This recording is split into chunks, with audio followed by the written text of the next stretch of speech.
اور مبارکپور آنے کے بعد پھر وہ نعت خوانی کا اور وہ سب سلسلہ شروع ہو گیا اور باقاعدہ میں نے شاعری کا آغاز کر دیا۔ جی۔ لوگ یہ بھی جاننا چاہتے ہیں کہ آپ نے کہاں تک تعلیم حاصل کی؟ میں نے سن 1974 میں یہاں اشرفیہ میں جی شرح جامی پڑھ رہا تھا، اور میرے والد جو تھے وہ اشرفیہ کے مطبخ کے خاص فری تنخواہ نہیں، جی خادم تھے، باورچیوں کو غلہ دینا، پہنچانا، یہ کرنا وہ کرنا سب تھا۔ تو ان کو گودام میں 5 کلو کا وزن اٹھائے اور فالج مار دیا۔ اللہ۔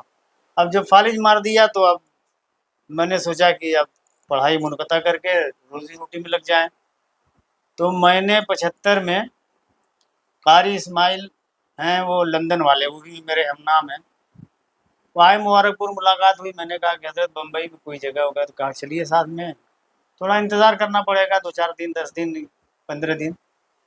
تو میں ان کے ساتھ بمبئی چلا گیا۔ بمبئی میں کشوچا شریف کے جیلانی میاں ملے، اچھا ماشاء اللہ۔ انہوں نے میری تلاوت سنی، میرا کچھ سوال مجھ سے کیے، بولے آپ پڑھائیں گے؟ میں نے کہا پڑھاؤں گا۔ تو کہا کہ چلیے میرے ساتھ بھیونڈی دارالعلوم دیوان شاہ میں آپ کو مدرس رکھوں گا اور مسجد میں امامت دلواؤں گا۔ اچھا ماشاء اللہ۔ تو میں چلا گیا بھیونڈی، وہیں امامت کرنے لگا، مدرسے میں پڑھانے لگا۔ سن 1980 میں پھر میں وہاں سے آ گیا مبارکپور، اور مبارکپور آنے کے بعد پھر وہ نعت خوانی کا اور وہ سب سلسلہ شروع ہو گیا اور باقاعدہ میں نے شاعری کا آغاز کر دیا۔ جی۔ لوگ یہ جاننا چاہتے ہیں باقاعدہ آپ نے شاعری کا کب آغاز کیا؟ وہی قریب 82-83 میں۔ جی ایسے آغاز تو میں 74-75 میں نے بچوں کی ایک ٹیم بنائی تھی، یہاں عید میلاد النبی کے جلوس میں نعت خوانی کرتا تھا، محرم کے جلوس میں نوحہ پڑھتا تھا، اور اس وقت بھی میں نے کچھ کلام لکھے تھے، مگر باقاعدہ شاعر نہیں تھا۔ باقاعدہ شاعری میں جب بمبئی سے آیا ہوں تو سن 1982 سے میں نے شروع کر دیا۔ اچھا ماشاء اللہ۔ آپ کیسٹ کے دور کے شاعر ہیں، نعت خواں ہیں، تو اس دور کو جب دیکھتے ہیں آپ پیچھے مڑ کر کے اور اس دور حاضر کو دیکھتے ہیں تو کتنی تبدیلیاں آپ کو دکھائی دیتی ہیں؟ اب تبدیلیاں تو دیکھیے بہت آ گئی ہیں، اور یہ موبائل نے جو ہے کیسٹوں کا کاروبار بند کرا دیا، ورنہ کیسٹیں ہمارے نام پر